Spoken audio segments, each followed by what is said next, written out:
Hey guys, Uncle Pip here, and welcome to the Yardbird Chicken Plucker assembly video. That was a mouthful, so please jump in, dive in here, see what's happening.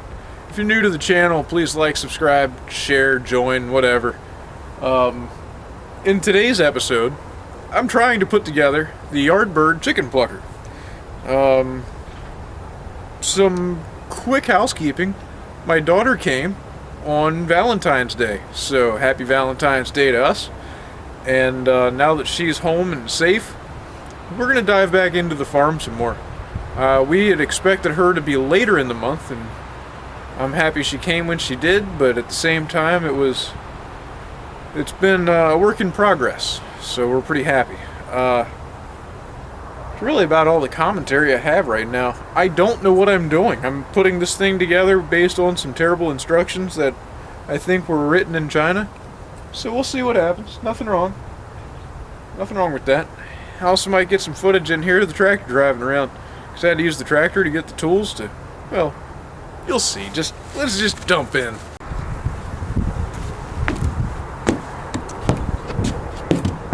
You may remember I bought this in January, and there's a whole video about that too.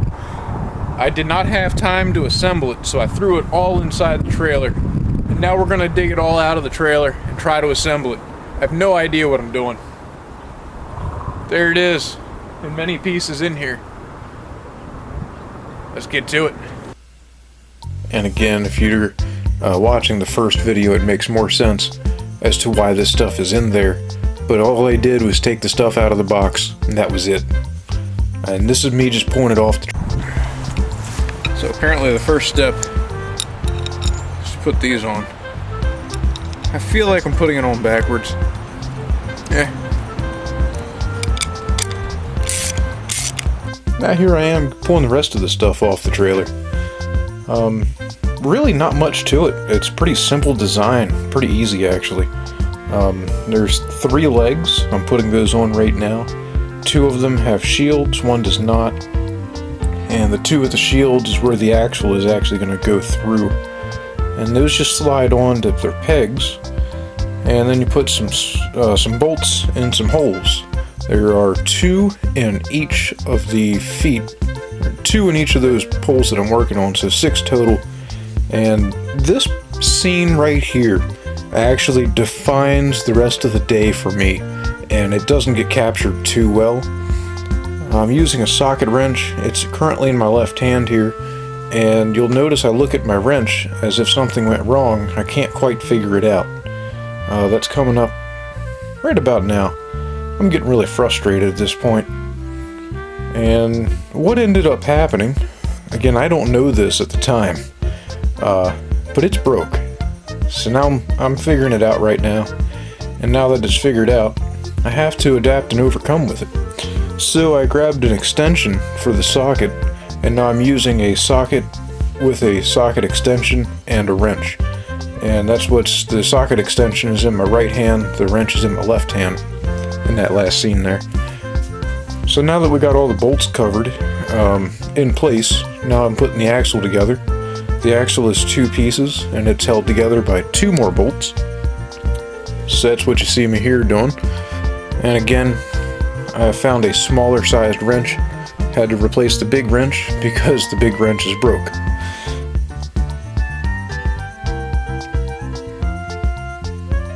Now I was reading the directions. The next thing is to set this up right.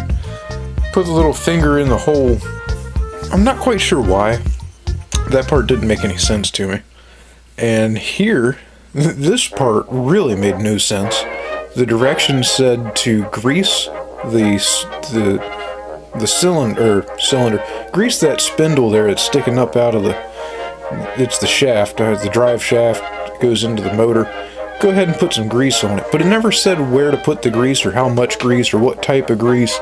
So I just threw what I had on hand and I don't know, hope it works. Then you got to put a big center bolt inside the middle of it. And again, don't have the socket wrench anymore. So you saw me doing that with this little socket extension. Now the actual drum goes on top. There's some arrows that you see lined. They're kind of in the middle of the screen right now. Now there's some little latches, I put those on, some carabiners hold that on, and now the whole thing's done. There's a screw that goes over the toggle switch that turns it on and off. That's what I'm taking off right there. And that was like a temporary for in shipping kind of thing. Now I'm putting it away. Of course, if you've been following this channel, you know that I don't have a lot of space. So that took a little bit of time. And that's why you see me kind of playing with it here. Now after I got everything put away, I did go to Lowe's. It was a Craftsman wrench. And I wanted just to say real quick, they are amazing. They did they gave me a brand new wrench for free because they have a lifetime warranty. So if you're buying tools, I highly recommend Lowe's, and I recommend Craftsman. I also have a lot of Cobalt stuff. So I guess that's really going to wrap this video up. It was just going to be something short, sweet, to the point. Hope you enjoyed it. I enjoyed making it. If you haven't already, please like, subscribe, whatever it is, do it. And spread the word. Hope you enjoyed this video. I'll see you next time.